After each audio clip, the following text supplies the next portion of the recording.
The Mazda 3 is stylish, elegant, luxurious, and pretty engaging to drive, but still, it's not perfect. Behind all these amazing features, there is also a decent list of drawbacks that may turn out to be a deal breaker for many potential buyers. If you're one of them, make sure to watch this video until the end, because we'll check 7 reasons why it's best not to buy the Mazda 3. Number 7. Limited rear passenger space.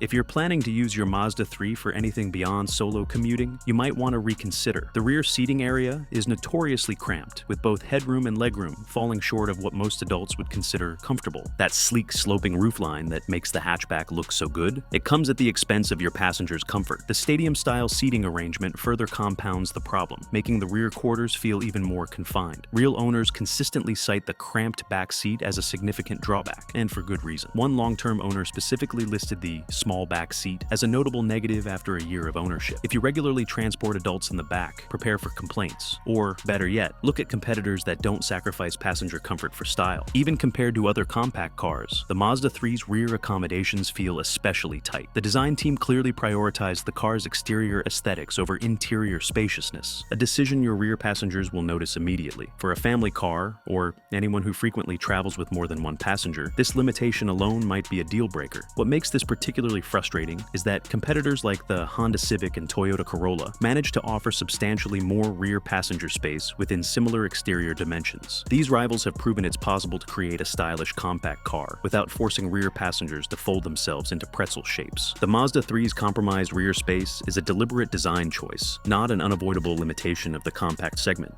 Number 6. Limited cargo capacity.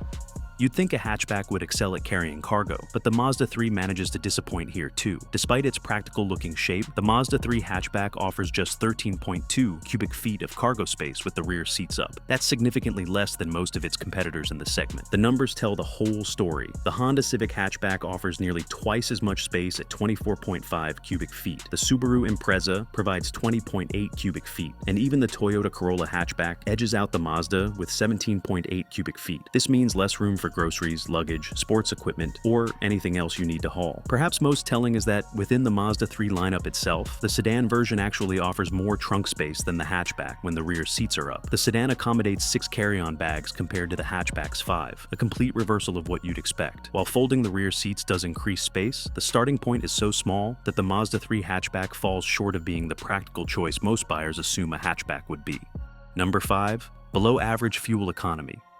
In today's world of high fuel prices, efficiency matters more than ever. Unfortunately, the Mazda 3 falls behind many of its competitors in this crucial area. The standard 2.5-liter engine achieves around 30 miles per gallon combined, which is acceptable but not impressive for the class. Things get worse with the turbocharged variant, which drops to just 26 miles per gallon combined. Owners of turbo models report averaging around 28 miles per gallon in real-world driving, hardly the efficiency you'd expect from a modern compact car. Furthermore, the fuel tank is relatively small, limiting your driving range and forcing more frequent stops at the pump. Compare this to the competition. The Toyota Corolla hatchback reaches 35 miles per gallon combined. The Honda Civic hatchback manages 31 miles per gallon. And if you're open to hybrids, the Toyota Prius delivers an astonishing 57 miles per gallon. Even the sporty Hyundai Elantra N-Line matches the base Mazda 3's efficiency while offering more engaging performance. The Mazda 3 simply doesn't make sense for efficiency-minded buyers, especially when there are so many better options available.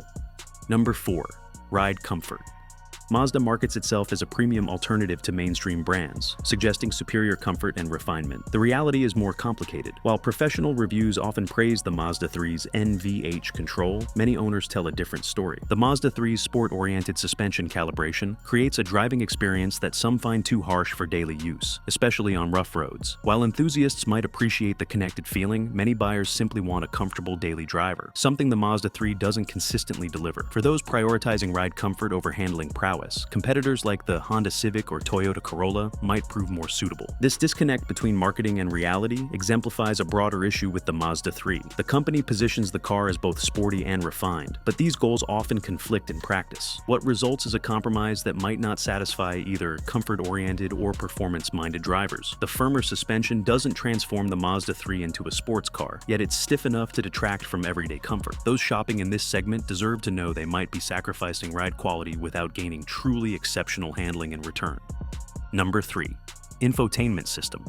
While some users eventually adapt to the rotary dial interface, many find it frustrating, especially when using smartphone mirroring features like Android Auto. Simple tasks that would take a single tap on a touchscreen require multiple turns and clicks with Mazda's system. Even with the addition of touchscreen functionality in some recent models, the system remains optimized for the rotary controller. Mazda defends this design choice as reducing driver distraction, but for many users, the learning curve and operational complexity create more frustration than benefit. In comparison, systems from Honda, Toyota, and Hyundai offer more intuitive interfaces that most users can master quickly. If you value a seamless tech experience in your daily driver, the Mazda 3's infotainment system might prove consistently irritating.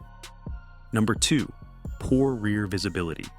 The Mazda 3 hatchback has been cited as having the worst rear visibility among compact hatchbacks, a significant safety concern. Those stylish curves and thick C-pillars that contribute to the car's attractive profile create substantial blind spots when changing lanes or backing up. While modern driver assistance features like blind spot monitoring and backup cameras help mitigate this issue, they're addressing a problem that shouldn't exist in the first place. Many competitors manage to balance attractive styling with practical visibility, but Mazda has clearly prioritized form over function. This compromise becomes most apparent in daily driving situations like parallel parking, navigating tight parking garages, or changing lanes in heavy traffic. What good is stylish design if it makes driving more stressful and potentially less safe? For drivers who value confidence behind the wheel and clear sightlines, this limitation alone might steer them toward alternatives. The visibility issue is further compounded by some questionable ergonomic choices. Some drivers report finding the steering wheel position awkward in relation to the pedals and seat, creating a less than ideal driving position. One review of an all-wheel drive turbo model even described the steering as appalling, with zero feel and a dead spot in the middle that caused the car to wander at highway speeds. While this might be an isolated case, it highlights how the Mazda 3's focus on style can sometimes compromise basic functionality. Advanced safety technology is no substitute for good fundamental design that allows drivers to see clearly in all directions.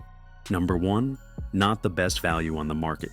Perhaps the most compelling reason to avoid the Mazda 3 is its questionable value proposition, especially as you climb the trim ladder. While base models are competitively priced, higher trims, particularly those with the turbo engine and all-wheel drive, quickly approach luxury car territory. The Mazda 3 can cost quite a bit more than mainstream competitors like the Honda Civic or Toyota Corolla when similarly equipped. A fully loaded Mazda 3 Turbo Premium Plus approaches $40,000, territory where you could instead consider entry-level luxury brands or larger, more practical vehicles. Adding to the financial picture are the other shortcomings we've discussed. Below average fuel economy means higher running costs, and the smaller cargo capacity might force some owners to rent or borrow larger vehicles when needed. Even the performance-oriented models, despite their power advantage, don't deliver the driving thrills you might expect at their price points. Additionally, the small fuel tank capacity creates an unexpected inconvenience. Owners report needing to refuel every 270 to 280 miles, significantly more often than many competitors with larger tanks and better fuel economy. This frequent refueling requirement adds a hidden time cost to ownership that many buyers don't anticipate. When you consider what similarly priced alternatives offer, whether more space, better efficiency, superior technology, or stronger performance, the Mazda 3 struggles to make a compelling case for itself. The premium positioning Mazda aims for isn't fully realized, leaving the 3 in an awkward middle ground. Not quite mainstream in price, yet not quite premium in execution. The fundamental problem is that Mazda wants to be recognized as a premium brand, but hasn't fully committed to delivering a genuinely premium experience across all aspects of the vehicle. Instead, they've created a car that excels in some areas while falling surprisingly short in others, leaving buyers with a mixed bag of capabilities. Want to see more videos about Mazda models like this? Check out this video about reasons why it's best not to buy the Mazda CX-5, which you can now see on the screen. This highly regarded compact crossover also comes with a couple of weak points that may make you rethink buying one of these. Thanks for watching, and see you next time.